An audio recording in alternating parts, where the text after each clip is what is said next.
Hi, everyone. Welcome back to Din and Daf. This is Elana Stein, Hain, and today we are going to talk about the Sheva Mitzvot B'nai Noach, these seven Noahide laws. This is a fascinating topic. The concept of Judaism introducing an alternative religious system for people who are not Jewish raises all sorts of questions. Like, who did they think was going to keep this? There are definitely Noahides running around today, as there have been for a very long time in different places in the world. But what was the concept, right? Is this an emergence, like a natural emergence from the term ger, as we see it in the Torah, which so often seems to indicate somebody who's a fellow traveler but isn't a Jew? Even though many times we interpret ger to mean rabbinically a ger tzedek rather than a ger toshav, a full convert. Is this a way of dealing with Christianity and suggesting, no, no, no, we don't want Christianity. If you don't want to be Jewish, do these seven mitzvot? So, really, just historically, it's a really interesting question. And what I want to do today is I want to think through the different ways that you could conceive of the meaning of the Sheva Mitzvot B'nai Noach and how they relate to Brit Sinai, how they relate to Taryag Mitzvot. And so I'm offering three categories, but the truth is sometimes they bleed into each other, the categories. I'm offering three ways to think about it. One is just to think about the Sheva Mitzvot B'nai Noach as common sense. Think about the seven mitzvot that are mitzvot B'nai Noach. Dinim, you have to set up courts. Shvichut damim, you can't murder. These are all things that are common sense. Another way to look at it is to say this is a non-Jewish covenant, right? It's not just common sense and anybody would come up with it, but it's a covenant between God and non-Jews. Now, how much is that covenant considered part of the Jewish covenant, like part and parcel? How much is that thought about as independent? Leads us to a third way, which is there any element of competition in thinking about the Sheva Mitzvot B'nai Noach? Like, are they in competition with Taryag in some way? And yes, it's true. The seven mitzvot B'nai Noach, six of which are lotases, also apply to Jewish people. But is there any competition there? So that's what I want to look at today. We're going to do what I would call like a skira klalit, like a nice big overview of what we're looking at. So first things first, when you look at the Gemara in Sanhedrin, Amdaf Nun Vav Amud Bet, well, really Nun Vav Amud Aleph to Nun Zayin Amud Aleph, what you see is two different versions of what the Sheva Mitzvot B'nai Noach are. Two different versions of the list, and also two different versions of where we would get the list from. So I want to look at that first, right? We have the list that seems to be an anonymous list that starts on Nun Vav Amud Bet, right? Ten Rabbanan, rabbis taught, Sheva Mitzvot B'nai Noach. The Noahides have been given, meaning the children of Noach, have been given seven laws. Dinim, set up courts. Birkat Hashem, can't curse God. Avodah Zarah, no paganism. Gilei Arayot, no improper sexual relationships. Shvichut Damim, no murder. Gezel, no stealing. Aver Minachai, no eating a limb from a living animal. Now, that last one, I sort of have a question mark about because the other ones just seem sort of like common sense, but we'll get back to it, right? And then the Gemara says, where do we get these seven from? Well, Rabbi Yochanan actually gets it from a pasuk. Right? He gets it from the first pasuk of tzivui, the first pasuk of commandment, where God commands a human being, and that is God commanding Adam HaRishon. God commanding Adam HaRishon, what? You can eat from all the trees except for the Eitz Hadat. And based on that, we darshan out all the psukim of the pasuk Vayitzav Hashem Elokim al Adam lemor mikol Eitz Hagan echol tofel, etc. We darshan out all those different pieces and say this one refers to dinim, this one refers to Avodah this one refers, right? Now that's our first version. And our first version is very interesting. It's very interesting because, first of all, it is anchored in Adam HaRishon. It's anchored in tzivui, and it seems to be pretty common sense kind of stuff. Okay. But then there's a second version, and that second version shows up towards the end of Nun Vavam Mudbet, and that's Tana Debei Menashe's version. The Tana Debei Menashe, this is what was taught in the school of Menashe. Now, mind you, the school of Menashe was probably like a small group of people. We're not talking about like 50 people. We're probably talking about like 5 people, 10 people, right? That's the way schools were in the time of Chazal. Sheva mitzvot netztavu b'nei Noach. They have 7 mitzvot. Avodah zarah, no paganism. Great. Gilui arayot, no improper sexual behavior. Shvichot damim, no murder. Gezel, no stealing. Aver min achai, no eating limb from a live animal. Serus, you're not allowed to castrate animals. Vikilaim, and you're not allowed to employ in different ways mixtures of diverse kinds. A little bit of a different list there, right? I can't look at this list and necessarily say, well, all of these are just rational common sense because when it comes to castration, it comes to mixtures of diverse kinds, Aver min achai, maybe you could say it's common sense, it's too violent, but those two, strange, right? Something else is going on, and dinim is out, right? And in addition to being a different list, it's also the way that we anchor this list in Torah is very different. Instead of using a pasuk from Adam Rishon, where, by the way, the pasuk itself doesn't indicate much about the specifics of Sheva Mitzvah B'nai Noach, but it does indicate the first moment of tzivui of God to a human being. So it really anchors it in a sense of tzivui in mitzvah. Instead, it learns Tanis Bey Menashe list is learned from psukim that were actually said about Noach or to Noach, right? So instead of starting from the original creation, we're starting from the recreation. But it's not only that, it's important to recognize that Noach also got a set of commands. When he comes out of the Teva, he gets a set of commands. So there's another commandedness moment. But this derivation of Tanis Bey Menashe is not actually going to be from commands psukim. It's also going to be from psukim that just describe punishment for things that were obviously considered to be wrong. And from punishment, you can deduce that there's a command not to do that, right? So that's how the Gemara in Sanhedrin and Bava Bet and Zayin Amud Aleph continues and says each one of these 7 is learned from a different pasuk. So, for example, the earth was corrupted or literally destroyed from before God. This is the time before the flood. And Tana Debei Rabbi Menashe's school said, Rabbi Shmuel's school says, Tana Debei Rabbi Shmuel, B'chol makom shneimar hashchata, everywhere the term hashchata is used biblically, eino ela devar erva v'avodah zarah. That refers to licentiousness and it refers to paganism. So there you have your licentiousness and your paganism, right? And then the Gemara continues, how do we know shvichut damim? Well, that's a straight, command of God to Noah, right? Shofech dam adam b'adam damo yishafech, right?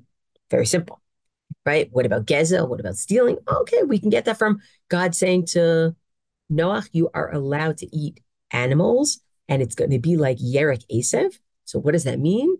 Eating meat is going to be like eating meat post-flood is going to be as allowed as eating grass pre-flood or eating plants pre-flood. Well, we're talking about only things that grow wild, not things that belong to someone else. So hence, no Gezel, right? Aver min achai, where are we going to learn it from? Also those same psukim that are describing the heter to eat meat.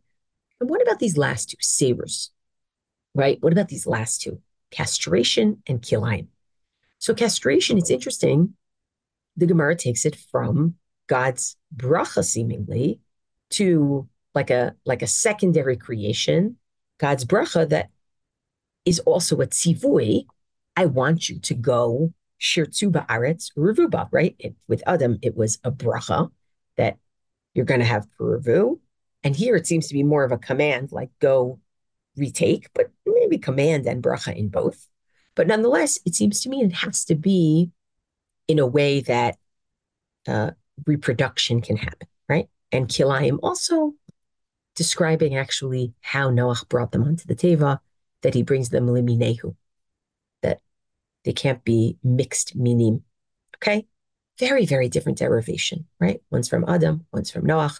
one's from a tzivui that doesn't seem to be about the things, but Chazal are going to derive it, and one's from a combination of tzivuyim that seem to be about the issues themselves and learning deductively from punishments that were given. So, how are we to understand how these two versions speak to our questions of common sense or covenant or competition? So, I want to start with two theories that I think are very, very interesting. One is by Rabbanit Dr. Adina Sternberg, who I think has the first book from Matan's Kidvuni series about Sukkot, which is I have on my shelf. I'm very excited to read it. So she basically suggests, she says, I think I care a lot about where the derivations are coming from, right? The derivations from the first list seem to be from Vayitzav. God gives a commandment. The derivations from the second list seem to be deduced by people getting punished, which kind of means they already should have known, right? So she says it like this. This is what she thinks about those two different kinds of derivations. The question of which sources do you look at in order to learn the seven mitzvot b'nei Noach?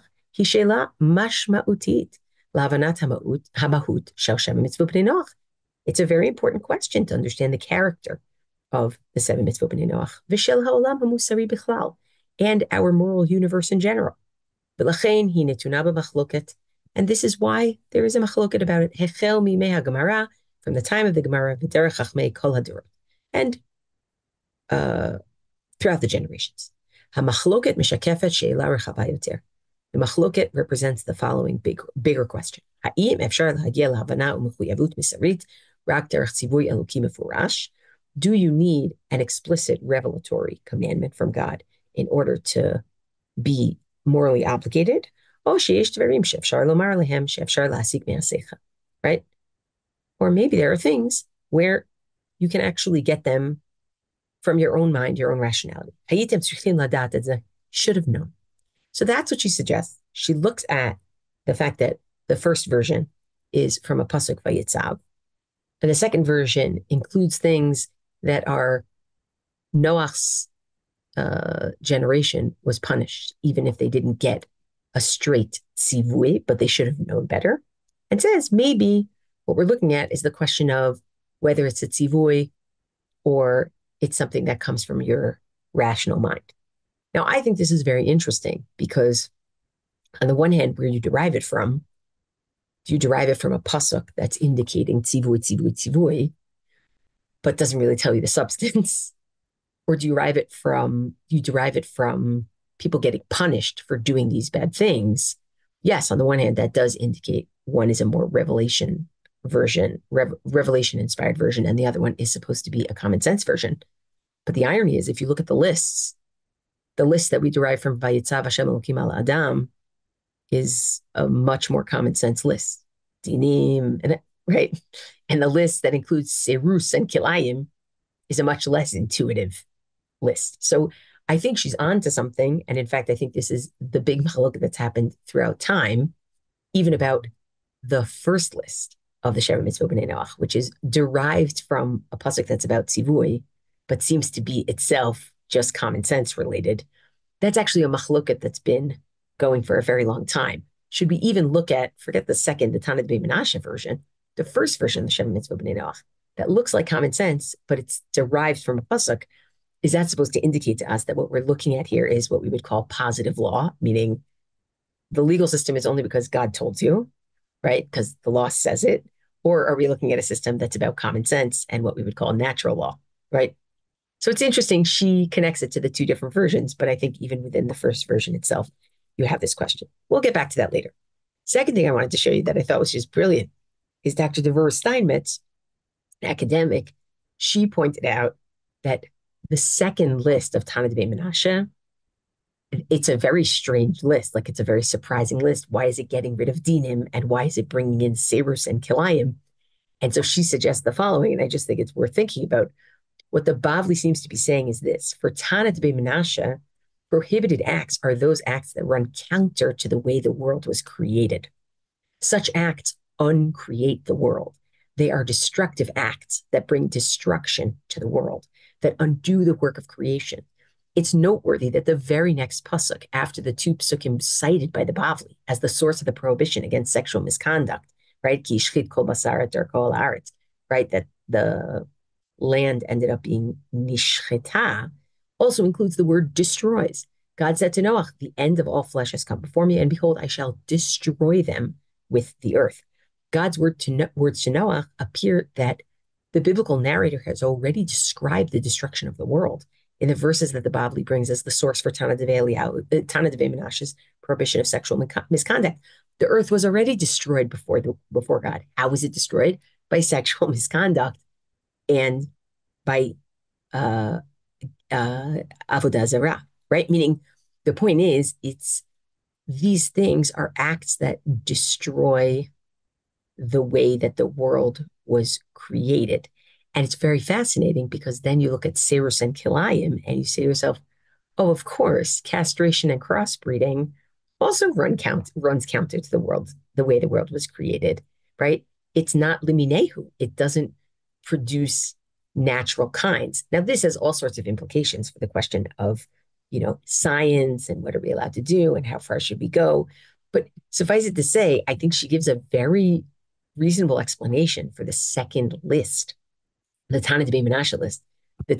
You may look at the first list of the Sheva Mitzvah B'nai Noach and say, oh yeah, those make total sense, common sense.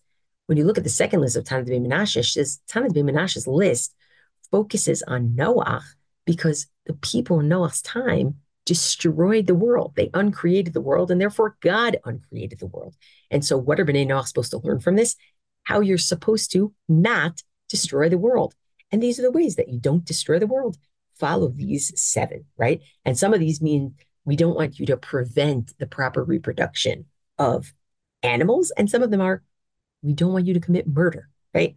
Some of them are, we don't want you to do avodah zarah, which is just undermining the natural order, right? We don't want you creating 3-limbed animals because you're grabbing a piece off of the animal in order to eat it, right? There's all sorts of, I thought that was a really smart and interesting suggestion, which is also borne out by a certain comment in the Drashot Aran that I included there just for bonus for anybody who wants to look at it, but that's for another day. But suffice it to say, even those 2 versions of the Sheva Mitzvah B'nai Noach start our brains working. Like, what are these Sheva Mitzvah B'nai Noach? Are they common sense? Are they positive law?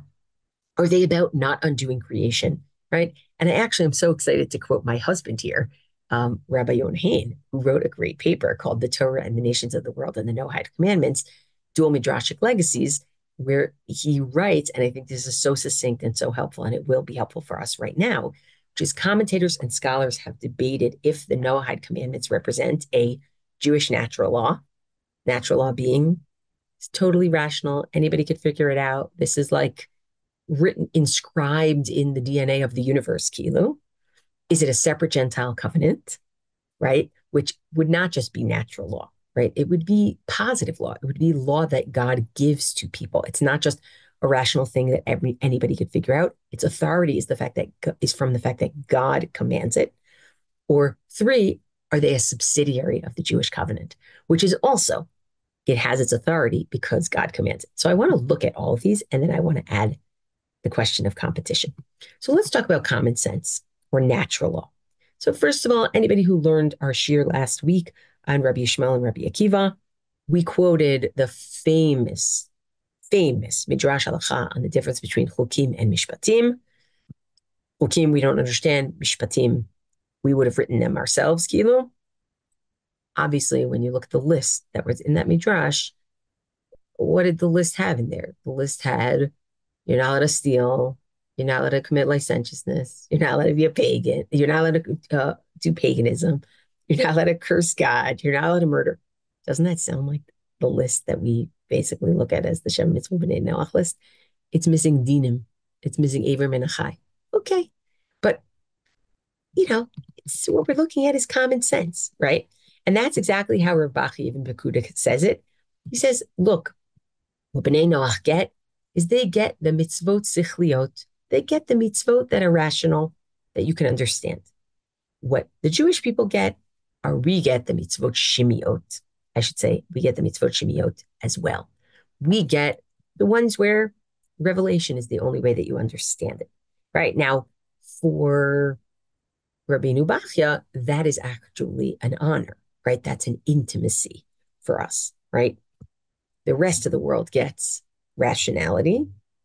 We, the Jewish people, get something that's beyond, which is special mitzvot that we wouldn't know without God giving them to us, right? So some intimate knowledge. Okay. So that's one way of looking at this. And there are academics in the 20th century who wrote all about this, right? Natural law, that's what we're looking at. And certainly, if you're not using the Tana Debi Menashe version, you're just using the first version, which is our kind of agreed upon version, you could see how people would come to that conclusion, even though, by the way, the pasuk that it's derived from a pasuk instead of just saying, yeah, well, of course you should do these things because, of course, these should be mitzvah b'nei Noach because they're totally logical, right? But then there are people who say, slow down, slow down, slow down. It's not just rational and anyone would do it.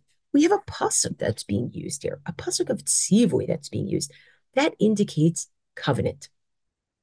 But what kind of covenant? What kind of covenant? Well, let's start with maybe it's part of the Sinaitic covenant. And the strongest proponent of this is the Rambam. The Rambam says, Kol hamekabel sheva mitzvot v'nizhar la'asotan harezi michasidei umot olam. You accept the 7 mitzvot, beautiful, you're pious among the Gentiles. V'yesh lo chalek l'olam haba, you have a share in the world to come. But look at the caveat. V'hu she'ekabelotan, it's only if a person accepts them, v'yaseotan, and does them, mipnei shetziva bahen hakadosh baruch hu b'Torah, because God gave them in the Torah, right? Now, I still may be able to maintain some independence, but look at what comes next. V'hodianu al yedei Moshe Rabbeinu, and that God told us through Moshe, shebnei Noach mikodem nitztevu beh, that the descendants of Noach, i.e., humanity, were commanded them. But if they did them just because they're rational, that's proper, that's not what we would consider a ger toshav, meaning a Noahide. And they're not from among the pious of the nations of the world and not from among their wise. Wow, this is a really intense way of saying, nope, nope, nope, nope, nope. They are part of the Jewish covenant. They're a covenant for non-Jews, but they're part of the Jewish covenant.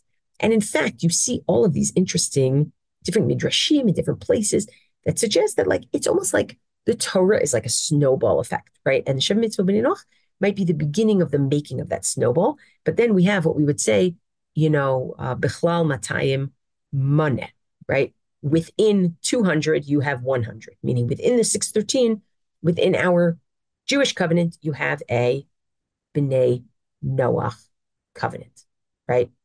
So let's see. So, for example, when the Torah says, "Vayikach Sefer Habrit, Vayikra Be'oznei Ha'am," that Moshe reads the Sefer Habrit, the book of the covenant, in front of the Jewish people in Shemot Perek Kaf Daled. What are we talking about? What did he read to them, right? So Rebbe says, what did he read to them? Mitzvot shenitztava b'Adam Harishon. He read them the commandments that Adam Harishon got. And then mitzvot shenitztavu b'nei Noach, and the mitzvah b'nei Noach, right? I just want you to think about this as a snowball that's getting bigger, right? Mitzvot shenitztavu b'Mitzrayim u'b'Mara, and the mitzvot that they had in Mara, right? Remember this? I mean, anybody who's listening to this right after Parsha B'Shalach, it's perfect timing. But they added mitzvot in Mara. Ushar kol mitzvot kalan, and all of the rest of the mitzvot, right? This is a nice big snowball. There are actually people who indicate to think about perhaps the Shem Mitzvah B'nai Noach as covenantal, meaning it's not just your rational self comes up with it, but that it's covenantal, Vayitzav Hashem, right? Or Vayitzav Elokim. And I think it's interesting and not super surprising that there's a prominent rabbi from Italy. You often find Italian Jews have the most interesting perspectives on the world at large that are seem like so different than other Jewries. It is absolutely fascinating. So, there was a rabbi, an Italian rabbi. He was a Kabbalist who actually got people to join to become B'nai Noach, and he was from Italy in the 19th century. His name is Rabbi Eliyahu Ben Amo. I don't know how to pronounce his name. Ben Amozeg. I'm not sure. And I'll give you like one quote that shows up in a student of his who became a Ben Noach. We Jews have in our keeping the religion destined for the entire human race, the only religion to which Gentiles shall be subject, and by which they are to be saved, truly by the grace of God, as were our patriarchs before the law. That even is so interesting, right? The Jews are saved in this way, non-Jews are saved in that way. Now, of course, if somebody wants to become a Ger Tzedek, please, hey, join. But we each have our ways of being saved. The religion of humanity is no other than Noachism, not that it was instituted by Noah, but because it dates from the covenant made by God with humanity, right? Remember, God makes a brit with Noah after the flood, right? Covenant with humanity, it's a brit in the person of this just man. Here is the religion preserved by Israel to be transmitted to the Gentiles, right? Is a separate covenants, right? And by the way, I think it's very interesting. I don't know if we should, this is the way that I'm going to read it, but there's a great Breshit Rabbah that basically says, I don't understand, why is Mashiach coming? What is Mashiach going to do? And the Breshit Rabbah says Mashiach is going to take the Jews back from Galut and is also going to give the Bnei Noach even more laws, 30 laws. Okay, right? Meaning their covenant may expand also in its own way, right? So again, we have our common sense, rational, anybody would come up with it. We have our more covenantal, or what I'm saying is sort of positive law that it's because of a tzivoy, but is it positive law that it's part of Judaism? And I don't mean positive as in not negative. I mean posited, right? Law that is given as like a tzivoy, or is it its own independent covenant? And that brings me to my last piece here, which is competition. Are we not worried in any way about competition? Is some of this conversation about the Sheva Mitzvah B'nai Noach going to get into that in any way? So first of all, I want to say, I don't even think that it's just about Noach. I think we actually have to look at the Torah itself. When you look as the Torah goes on, you have moments of lawmaking before Sinai, right?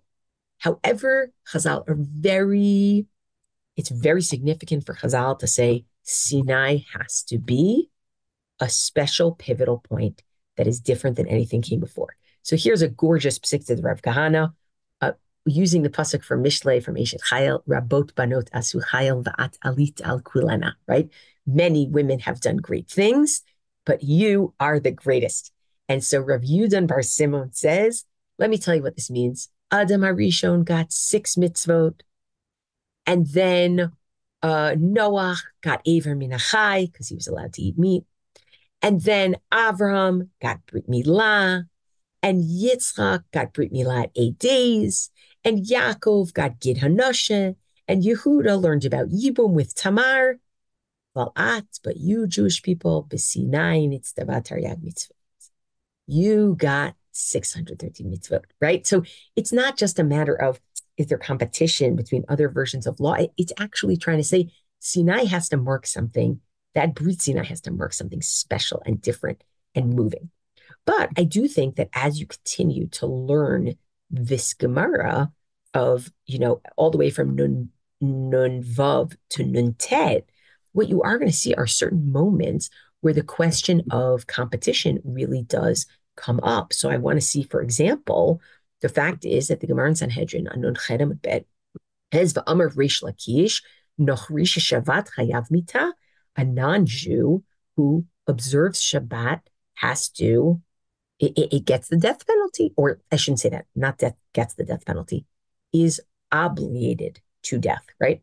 Doesn't mean a Beit Din would, do that, but would be obligated in that way, at least midinei shamayim, right? And that's why people who are converting to Judaism will make sure to turn on a light at some point if they haven't completed their giur process. Shenemar, as it says, v'yom v'layla lo yishpotu. And this is amazing because it comes from post Noah, right? It's saying there, it's really trying to say, God is saying, the cycle of the world will continue. I'm not going to destroy it. But Yom Valayla lo yishbotu, they shouldn't keep Shabbat. And Mar says, that's, well, actually, I'm going to skip that for a second.